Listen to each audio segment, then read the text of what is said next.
আজকের গল্প জলে হাঁটে কে। ভোর কুয়াশায় ঢেকে থাকা পুকুরের জলে দেখা যায় এক কিশোরী শান্তভাবে জলের উপর দিয়ে হাঁটছে। রাজু সাহস করে জিজ্ঞেস করে, তুমি কে? সে হেসে বলে, আমার সময় ফুরিয়ে গেছে। গ্রামের বুড়ো বলি ঠাকুর বলেন, এই নাম না জানা মেয়েটি 25 বছর আগে হারিয়ে গিয়েছিল। ওর নাম ছিল নিরুপমা।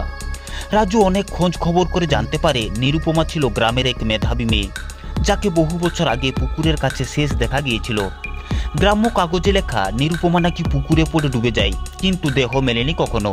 প্রতিদিন সে মেয়েটিকে দেখে, কিন্তু তার হাঁটার পথে জলে ঢেউ ওঠে না, মাটি ভেজে না, সে যেন বাস্তব নয়। রাজু বলে, তোমার সময় যদি শেষ, তবে ফিরে ফিরে আসো কেন? মেয়েটির চোখ ছলছল করে, কারো অপেক্ষা আজও পুরোই না। রাজু যখন নিরুপমার নাম তার মায়ের কাছে বলে, মা স্তব্ধ হয়ে যায়।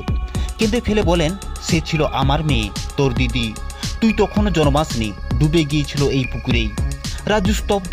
সে বুঝতে পারে সে যার সাথে কথা বলছে সে তার হারিয়ে যাওয়া দিদি নিরুপমা।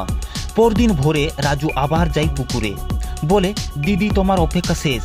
মেয়েটি হেসে বলে, মা এখন জানে, ভাই এখন চেনে, এবার আমি মুক্ত। তারপর ধীরে ধীরে মিলিয়ে যায় কুয়াশায়।